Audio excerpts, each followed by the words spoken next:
Olá, meus irmãos, eu sou o Pai André Luiz, sacerdote de Umbanda, dirigente da Casa de Oração Pai Oxalá.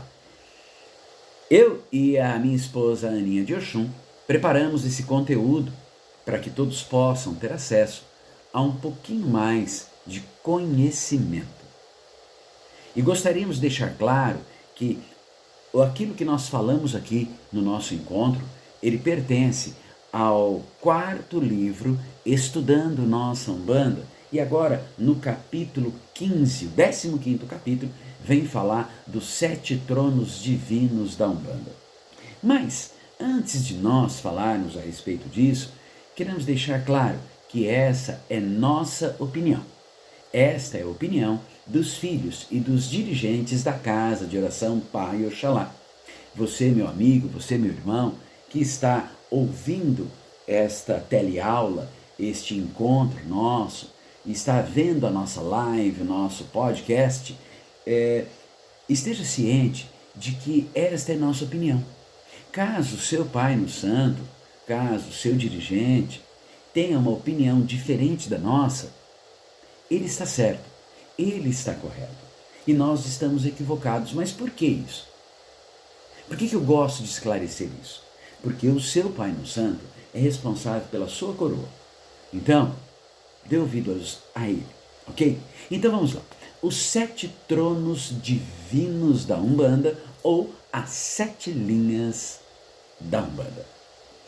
Nós, umbandistas, somos de uma religião que reconhece a existência de um único Deus supremo, ao qual nós damos uma nomenclatura. Nós chamamos de Olorum, podemos chamar de Zambi, de Pai Deus, de Mestre, de Senhor de todo o universo. Não importa como nós vamos chamar. O que importa é que nós acreditamos que sim, ele existe. E, consequentemente, nós também somos uma partícula dele. E nós temos uma missão aqui para cumprir. Afinal de contas, ele não fez tudo isso em vão, né? Ele não fez a nós à toa. Nós temos um porquê, temos um caminho a trilhar, um caminho, uma evolução.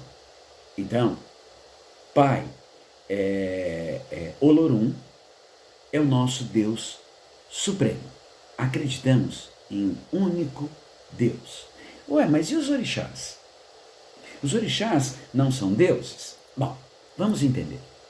Vamos colocar isso, vamos trazer para a nossa vida real, aqui, para a nossa terra, para nós fica mais fácil nós entendermos assim. Vamos trazer como exemplo, vamos exemplificar como, assim, o universo, o nosso grande universo, vamos reduzir ele a um país. Para nós entendermos, suponhamos que o universo é um país.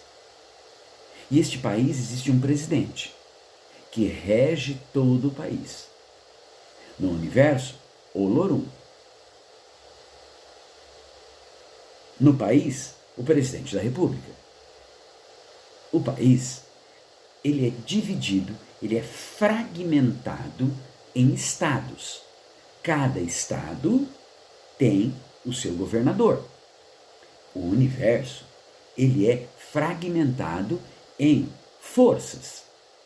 Cada força tem um orixá. Assim fica mais fácil de nós entendermos. Reconhecemos que Olorum nos presenteou com diversas forças da natureza. E essas forças, elas dão vida ao que Olorum, esta divindade, nos proporciona. Então, para atribuirmos estas forças, né, que o Olorum colocou, nós vamos chamá-las, essas forças, de divindade. Vamos chamar de orixás. Voltando ao nosso exemplo, um tanto grosseiro, o presidente atribui a cada governador a responsabilidade pelo seu estado. Então, Olorum atribui a cada orixá uma força, e cada orixá é responsável por esta força. Sendo assim, é mais fácil a conexão com Olorum, através de quem? De nossos orixás. Bom, os orixás, eles são partículas da força de Pai Olorum. São manifestações do Pai Deus, do divino, o nosso Pai Criador, e atua diretamente como intermediário dele conosco, seres humanos. É o orixá que faz esta ligação entre o Pai Divino, Olorum, e nós aqui, encarnados, que também somos partículas de Olorum. Se o orixá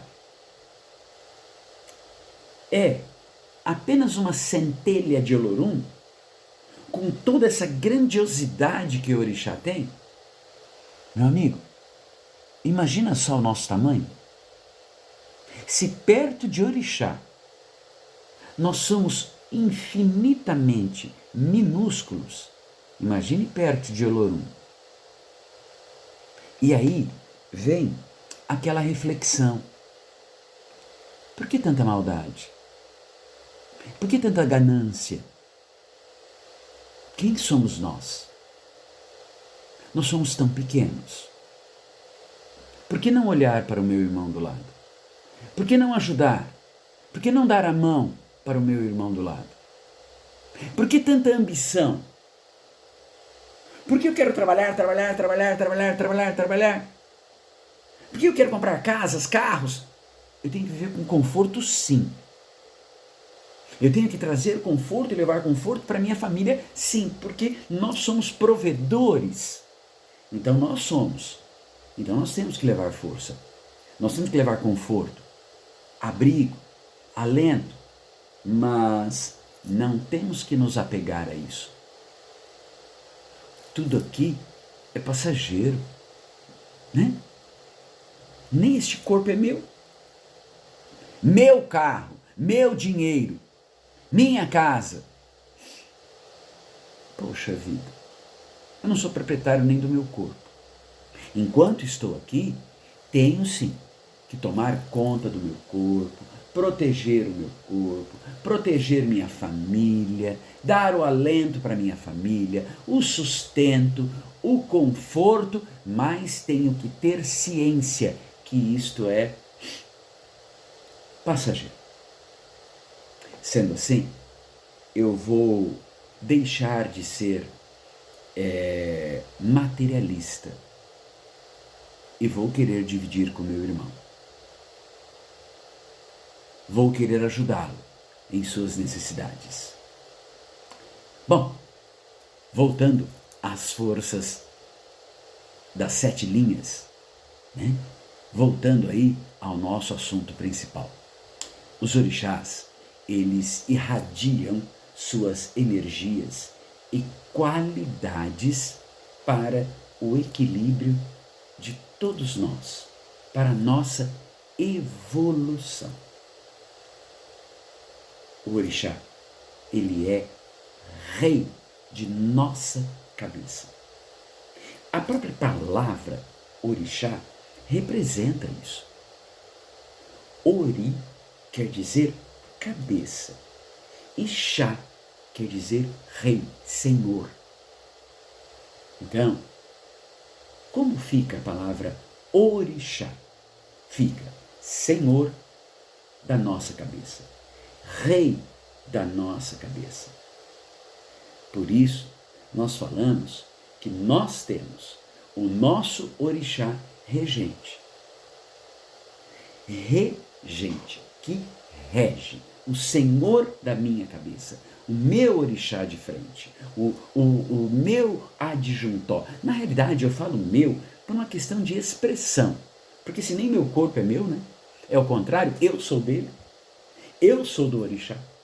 Então eu tenho, assim, um dono, um proprietário, um orixá regente.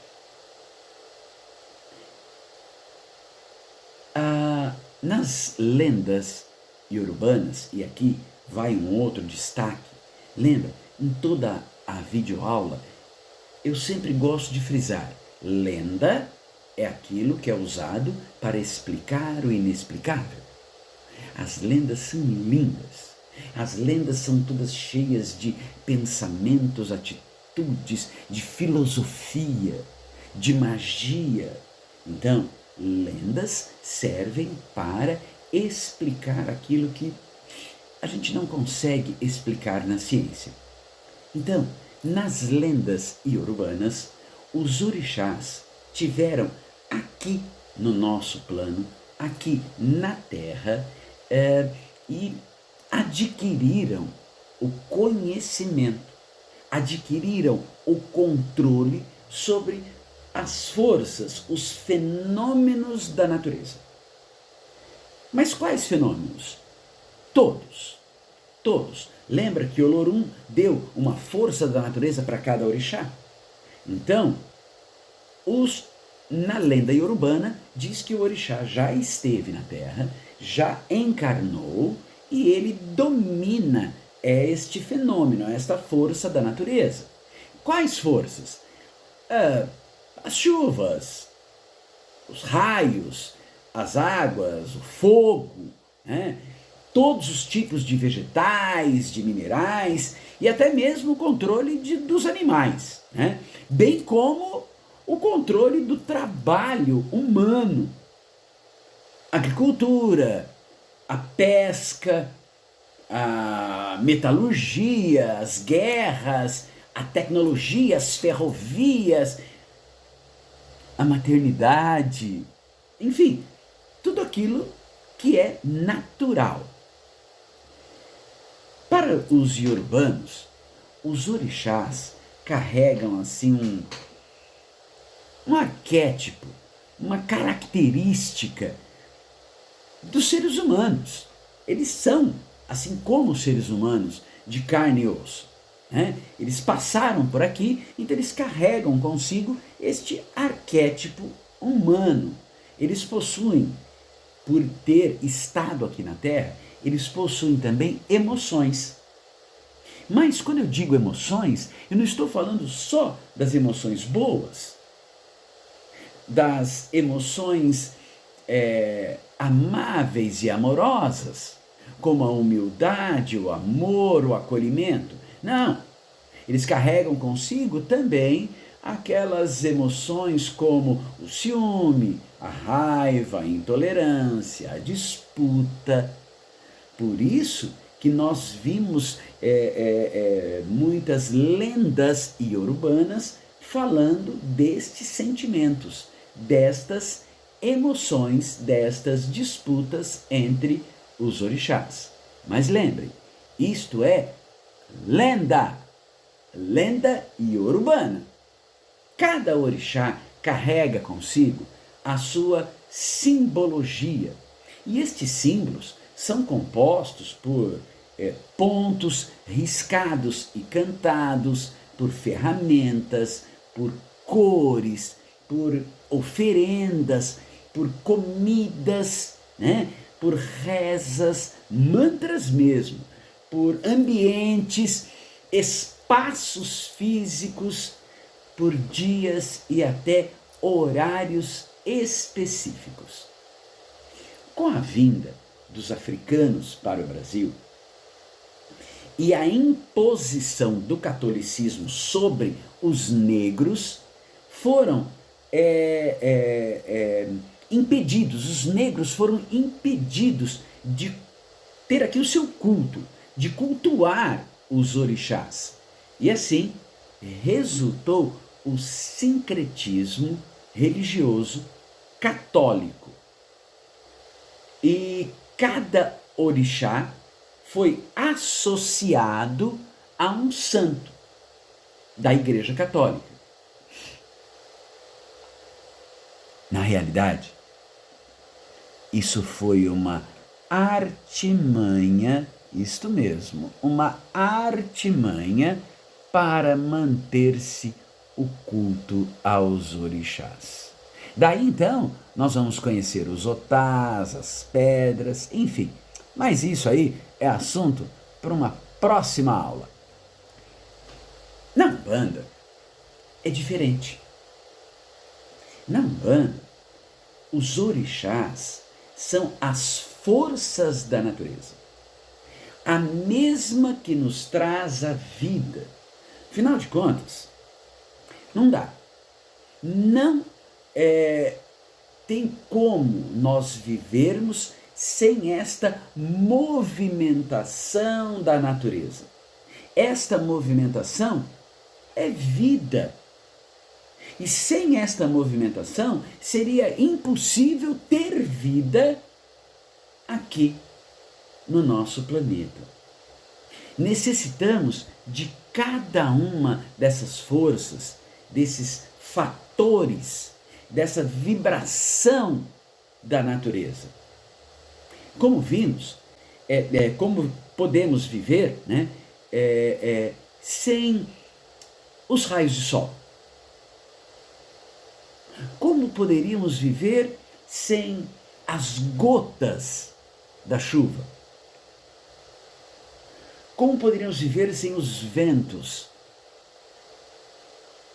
Como poderíamos viver sem as plantas, as árvores, que nos propiciam até o oxigênio? Então, todas essas forças nós necessitamos. E na Umbanda, nós atribuímos essas forças aos orixás. Por isso, meus irmãos, para que toda essa natureza viva em harmonia, em equilíbrio, nós, umbandistas, mais do que nunca, temos que nos unir. E temos que fazer com que todo o planeta se una, não importando qual a sua religião. Eu sempre digo que a nossa Bíblia Sagrada é a natureza. Porque sem ela, nós não conseguimos viver.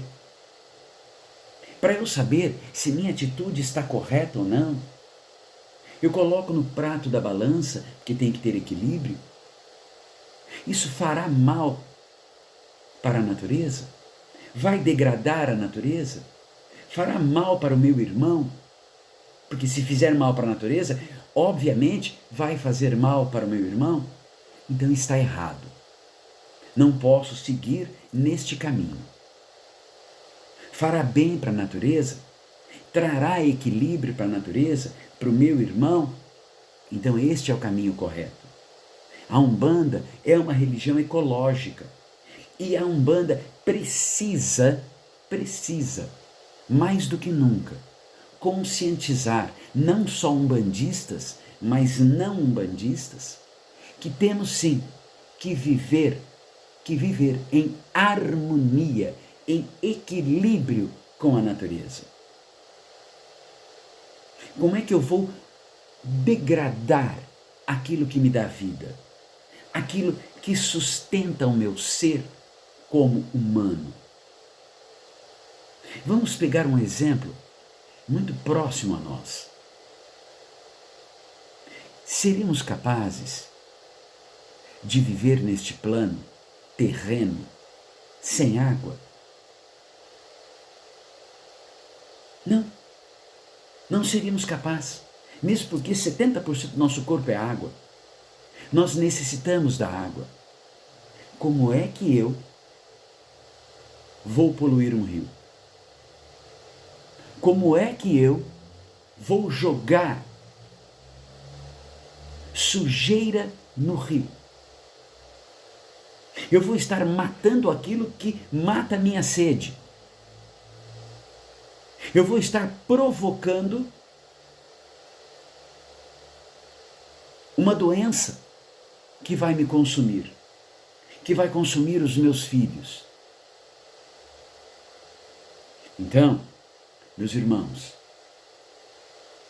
a natureza está gritando. Não pensem vocês que os orixás estão revoltados. Não, orixá é luz, é força, é bondade. Ele jamais se revolta contra a gente. Nós estamos provocando isso. Olha essa quantidade de alagamento.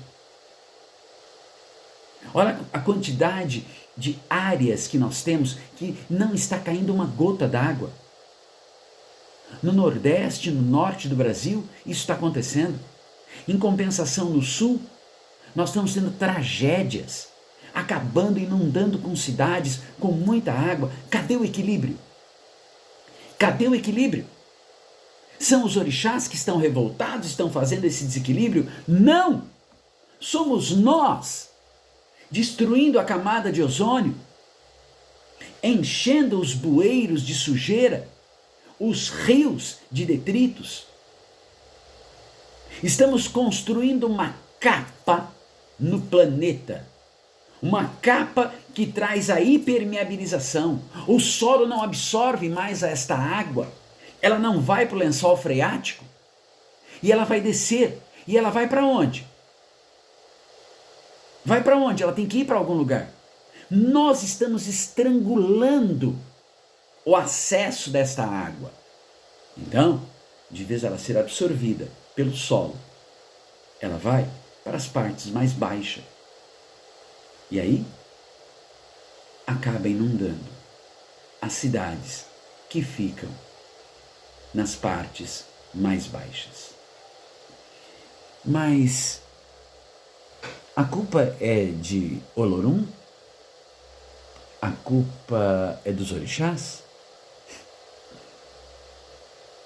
Quando foi que Olorum te deu um rio sujo? Quando foi que um orixá te ensinou que você tem que jogar o seu resto de material de construção, de móveis usados e até corpos de animais no rio? Quando foi que o orixá te ensinou isso? Nunca.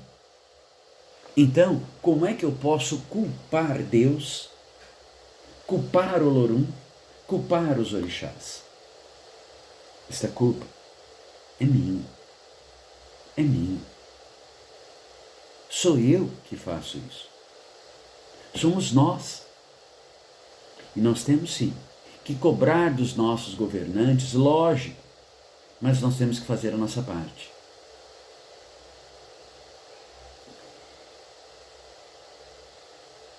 Muito se fala sobre as 7 linhas da Umbanda, mas, na verdade, estas 7 linhas não correspondem a 7 orixás. Correspondem, sim, a 14 orixás. E queremos deixar claro que isto é uma linhagem de Rubem Sarraceni. Vamos entender que os orixás se apresentam através de 7 sagrados tronos divinos, que são atribuídos ao mestre Olorum. Cada trono divino é regido por um par de orixás regentes. Então não é por um orixá só, por um par de orixás. Um orixá masculino e um orixá feminino, que se completam e se equilibram. Fácil de entender.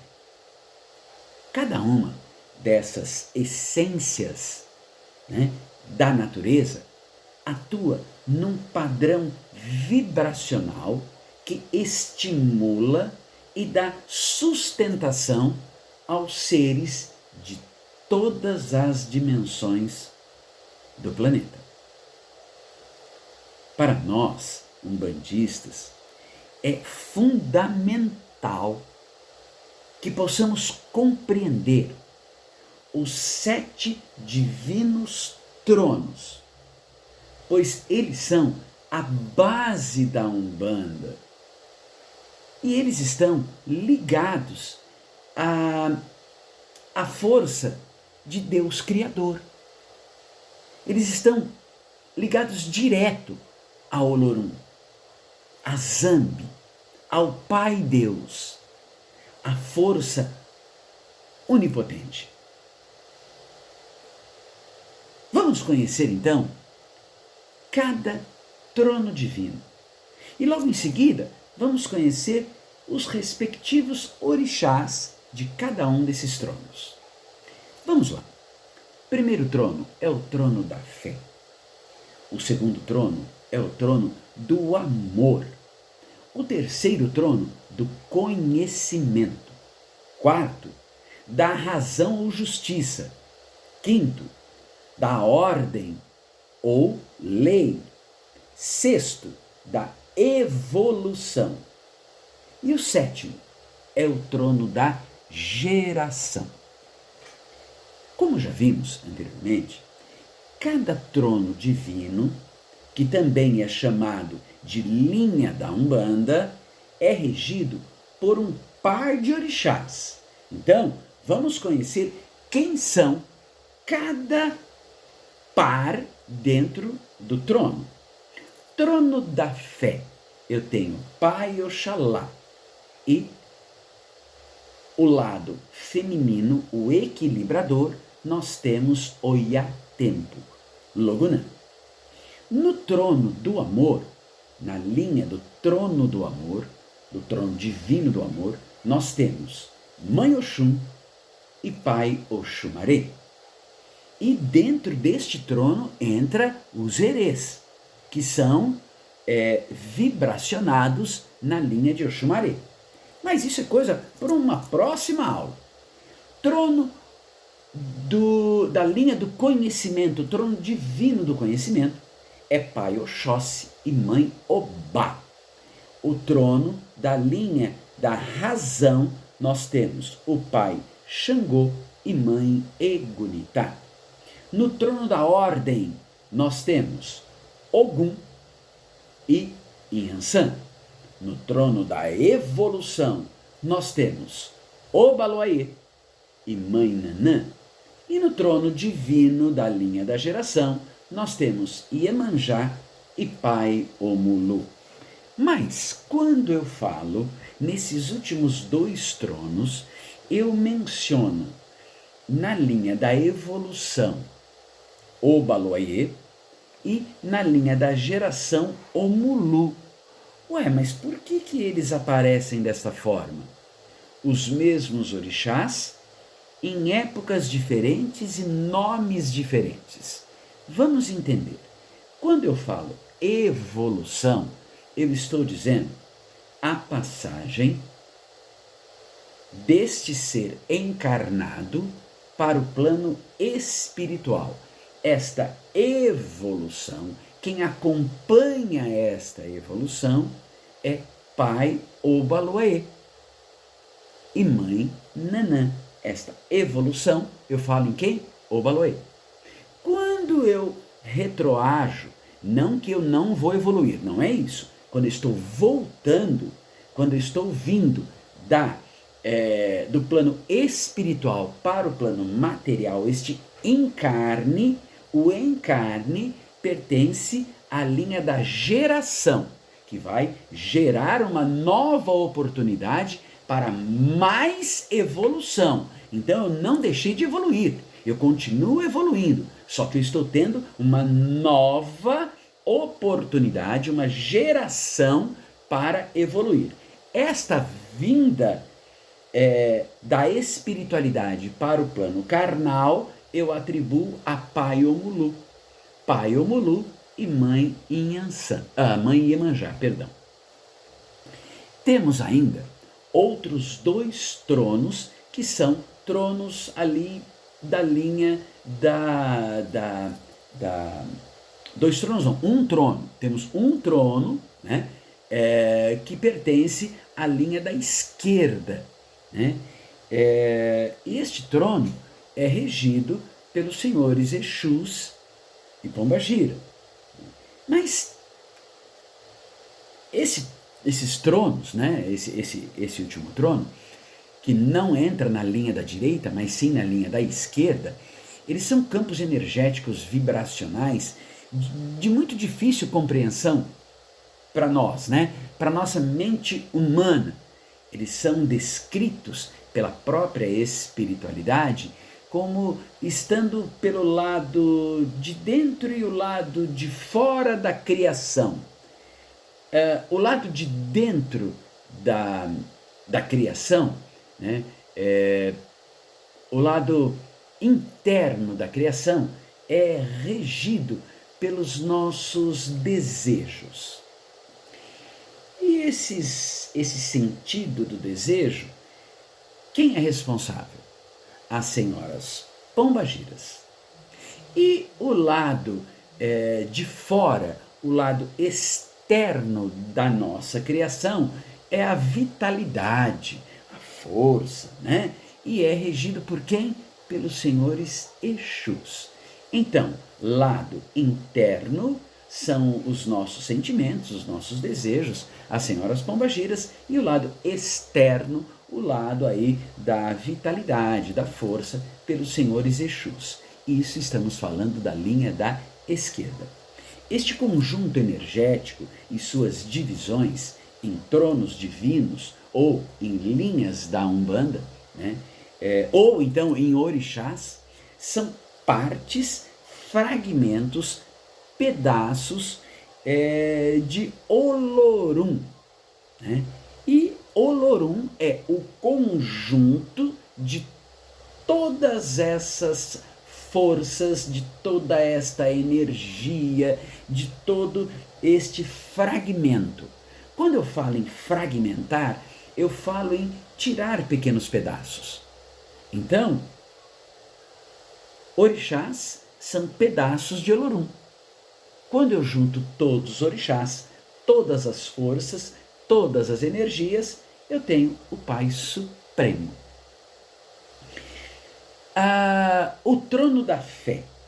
O trono da fé, ele rege a religiosidade. É regido por Pai Oxalá, que é o trono masculino, e Oiá, que é o trono feminino. Oxalá, quando irradia o seu trono para os seres, ele faz com muita energia. E aí temos Oiá, que equilibra este trono para que a energia seja mais equilibrada, sem exagero, para que as pessoas possam receber isto, receber esta fé, né? De forma assim, concentrada, mas que não cause aquela dependência religiosa, da religiosidade nas pessoas.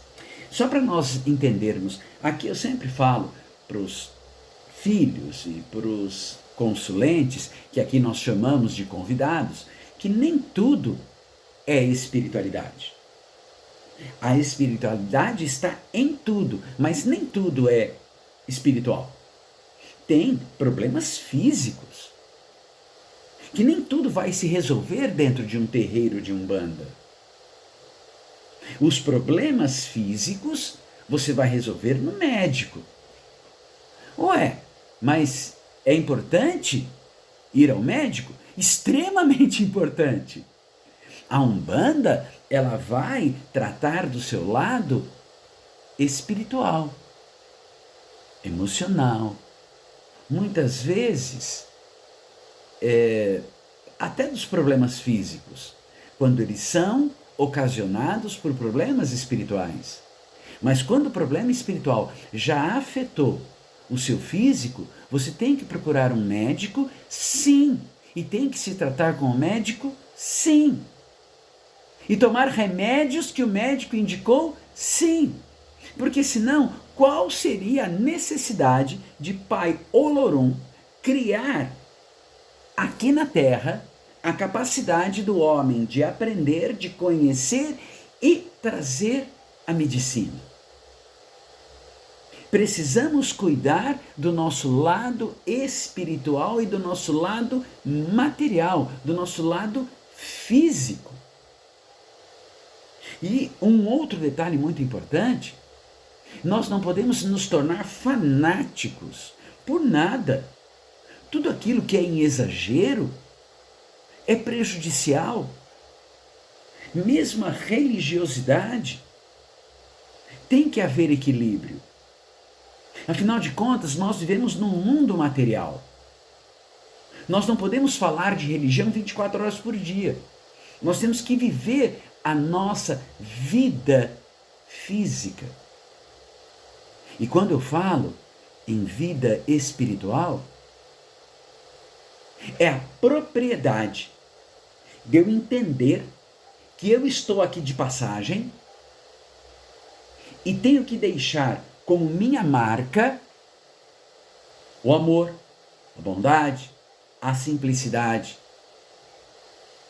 a humildade com o meu irmão, Amar o meu irmão. E amar o meu irmão não é alisar ele, não. Ficar de beijinho. Não, isso não é amar.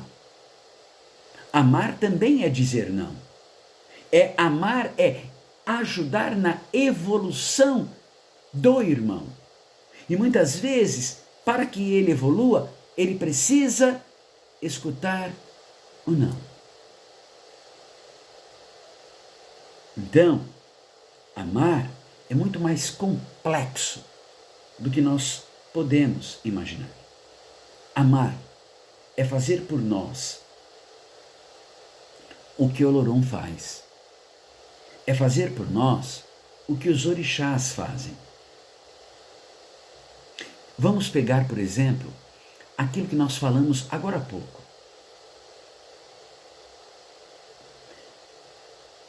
O orixá nos presenteia com um rio limpo, com as águas que caem da chuva e vão para o rio e entram no lençol freático. E aí, ele nos dá isso de presente.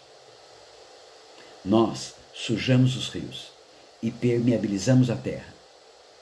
Aí, o orixá, ele avisa a gente: filho, não faça isso. Filho, cuidado.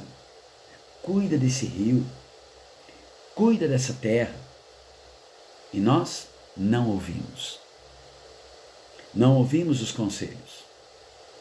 Sujamos o rio e permeabilizamos todo o planeta. As consequências nós temos que assumir. Foi o orixá que mandou que houvesse enchente? Não. Não. É consequência daquilo que eu provoquei. Então, ele disse não para a gente. Não faça. Fez, assume. Você que fez, você que assume. Não é o orixá que vai assumir.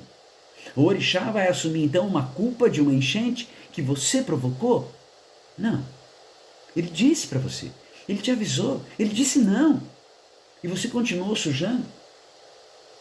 Você continuou fazendo furos na camada de ozônio. E aí o sol veio e te trouxe o câncer de pele. Mas o orixá mandou o sol. Ele te mandou o sol. Mas ele te mandou também uma camada protetora. Você rompeu. Então não foi ele que te mandou a maldição. Você provocou isso. Assuma. Está na hora de a gente assumir. Então tudo tem que ter equilíbrio. Nós não podemos fanatizar. Temos que viver esta vida física e a vida espiritual em paralelo. Para isso, nós temos que ter sempre o equilíbrio. Trono do conhecimento. O trono do conhecimento, ele rege a expansão do saber. É regido por Pai Oxóssi, que é mais versátil que os outros, né? Com o seu modo de agir, mostra aí esta sabedoria para quem tem desejo, para quem tem fome de saber. Você tem que querer conhecer. Não adianta falar eu sou filho de Oxóssi e não quero abrir um livro, não quero conhecer. Ele me dá a oportunidade de conhecer. Se eu não quiser, eu vou ter que assumir, eu vou ter que ficar na ignorância, eu vou ter que ignorar até o que ele me dá. Então, o Pai Oxóssi, ele nos propicia esta sabedoria, mas para quem quer saber, para quem quer conhecer. E o polo feminino é Mãe Obá. Ela irradia junto com Oxóssi esta sabedoria e o conhecimento e nos fornece o equilíbrio para que esta sabedoria seja plena e confiável. Trono da Justiça rege a razão do ser. O dono deste trono sagrado é Xangô. Ele, com sua sabedoria plena, pratica a justiça de modo eficaz, mas às vezes com muita atitude. E com isso, temos o trono feminino, que é de Mãe Egunitá, que vem para equilibrar esta justiça, que às vezes é assim um tanto demasiada, e temos que usar a razão. Por isso que é o trono da justiça e razão. Trono da lei. O trono da lei rege o caráter. E quem rege este trono só pode ser Ogum, que está ali do lado masculino desta força. Ele é forte, destemido, envia muita força ao caráter para quem tem. E para que esta pessoa possa saber como lidar com as coisas materiais e principalmente no cumprimento desta lei, mas com equilíbrio, temos no trono feminino a ocupação de Mãe Inhansã, para que seja ampliada corretamente e seja espalhada com os seus ventos a lei. Trono da evolução rege o processo espiritual. Este plano é regido por Pai Obaloaê, que faz concretamente a passagem para a nossa evolução espiritual, irradiando esta perfeição com muita energia. E neste trono masculino, para este trono masculino, nós temos Nanã, que, ao meu ver, a passagem deste trono sendo irradiado faz a evolução mais equilibrada.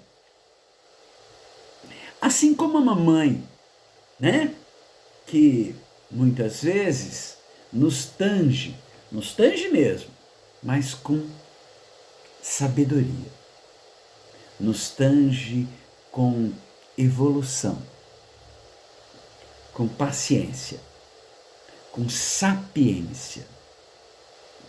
Por isso que é mãe. Trono da geração.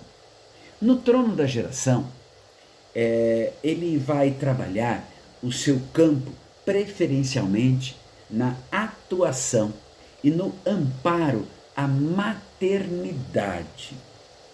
Esta vinda do plano espiritual para o plano físico, este encarne. Estamos falando de Mãe Iemanjá. O fato é que o trono essencial da geração, assentado na coroa divina, projeta-se e faz surgir na Umbanda a linha da geração, em cujo polo magnético está assentado do lado masculino, né, o pai Omulu, o orixá Omulu. Então, no polo positivo nós temos, no polo feminino nós temos Iemanjá e no polo masculino nós temos Omulu. Em nosso próximo encontro, nós vamos nos aprofundar um pouco mais em cada um desses tronos, assim como fizemos em capítulo anterior, quando nós nos remetemos ao trono da justiça, né? Quando nós falamos aí de pai Xangô e mãe Egunitá, nós temos em capítulo anterior o trono da justiça, e fiquei devendo mais 6 capítulos para vocês, mais 6 tronos. Falamos de um trono só, mas nós vamos falar desses 6 tronos nos próximos capítulos, ok?